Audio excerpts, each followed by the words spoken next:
In the last video, I tracked the circle alignment originating in Algiers, Algeria through the Yorkshire Dales National Park, Leeds, a large urban area in West Yorkshire, Sheffield in South Yorkshire, and Nottingham, a city in the East Midlands of England.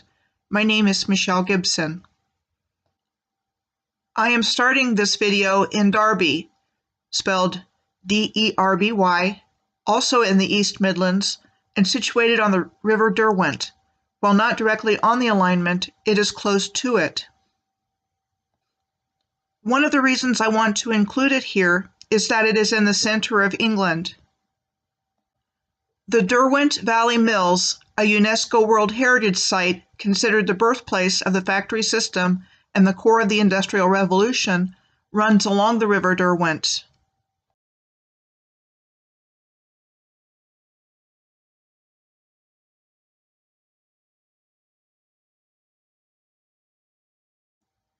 From the Masson Mill, a cotton spinning mill at Matlock Bath.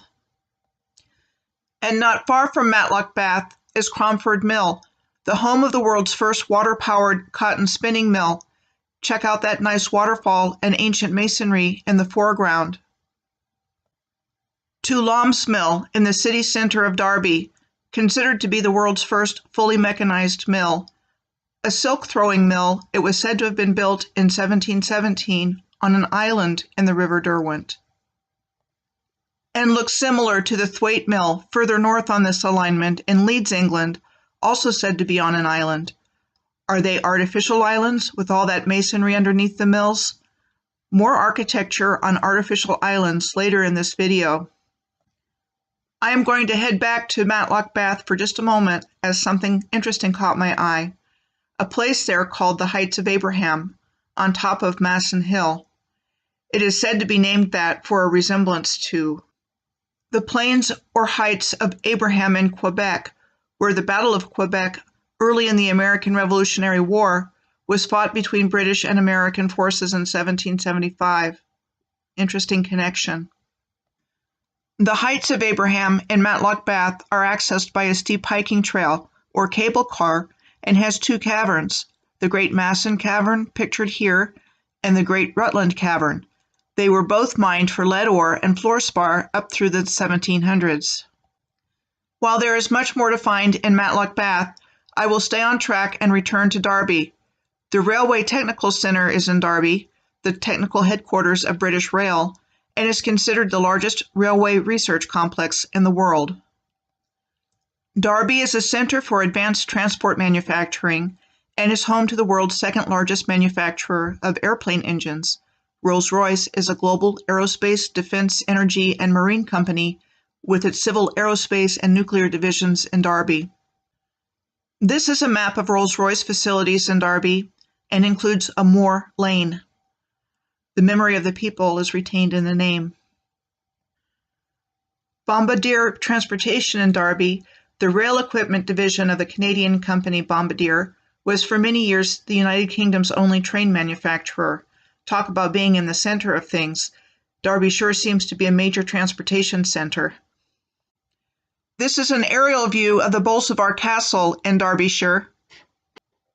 It is said to have been built in the early 17th century by the Cavendish family on the site of a medieval castle founded in the 12th century by the Peveril family on the top and the San Lorenzo de El Escorial near Madrid in Spain on the bottom. Next on the alignment, we come to London, the capital and largest city of England.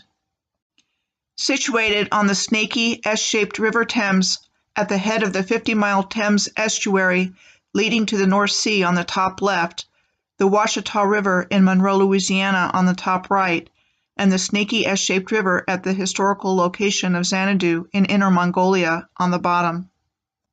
St. Paul's Cathedral dominates the London skyline. St. Paul's is an Anglican cathedral and the mother church of the Diocese of London, said to have been built by Sir Christopher Wren starting after the Great Fire of London in 1666 and completed in 1697.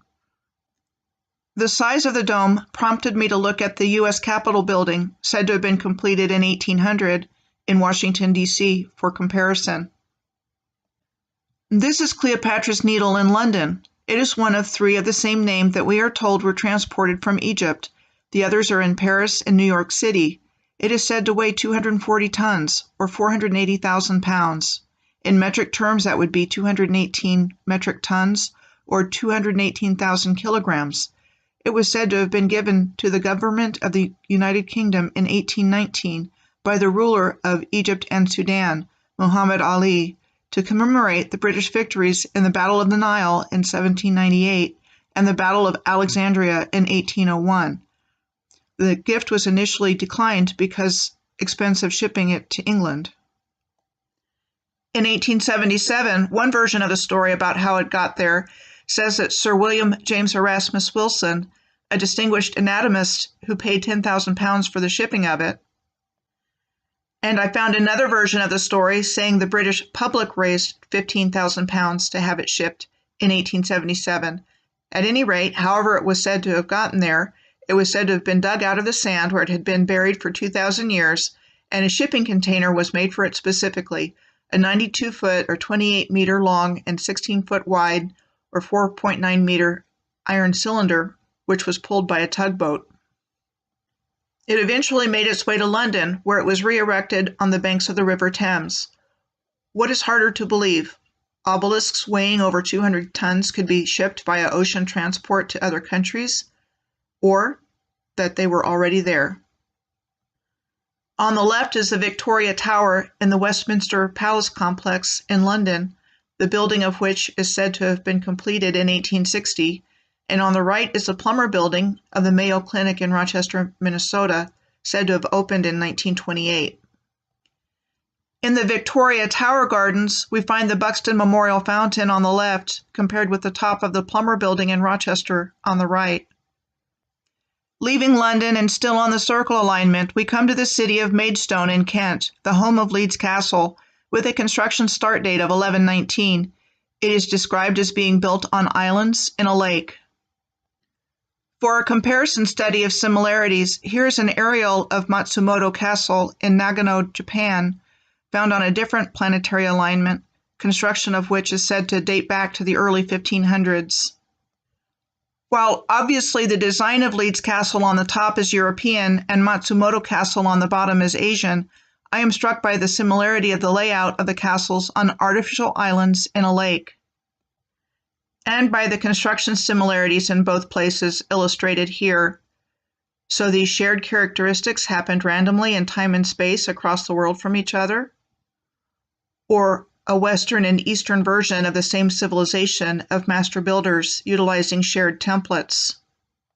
Next on the alignment, we come to Dover, a town and major ferry port in Kent in southeast England on the English Channel's Strait of Dover, with Calais, France on the other side of the strait. Dover is famous for its chalk, streaked with black flint cliffs. When you look up close, there are some interesting finds, like what looks like masonry with all those linear shapes in this photo, and structures built into the cliffs, like this one here. The Port of Dover on the top left and the Strait of Dover is in the busiest shipping lanes in the world, with features similar to harbors around the world, like what you see on Malé in the Maldives, on the top right in the Indian Ocean, the bottom left at Chichijima in the Bonin Islands of Japan, and the Funchal Harbor on the island of Madeira on the bottom right. Next on the alignment, we cross the English Channel, a narrow arm of the Atlantic Ocean which separates England and France. It joins the North Sea at the Strait of Dover. The world's largest offshore wind farm is in the English Channel off the coast of Kent, with 100 turbines covering an area of 13.5 square miles or 35 square kilometers. I have found so-called wind turbines all over these planetary alignments and do not believe they are powered by wind. The ones I have personally observed in the States go at the same speed regardless of whether or not the wind is blowing. I believe they are harvesting ancient energy technology unbeknownst to the general public. The Channel Tunnel is close enough to be considered on the alignment. The Channel Tunnel, nicknamed the Channel, is a rail tunnel linking Folkestone near Dover in Kent with Coquelles near Calais in France. Construction was started in 1988. Was the tunnel already there, perhaps? and opened in 1994. In summary, what I am seeing and saying is that there is a remarkable similarity of architecture and infrastructure worldwide in very different places, and we have been given no other explanation for how this came into existence other than what we are taught.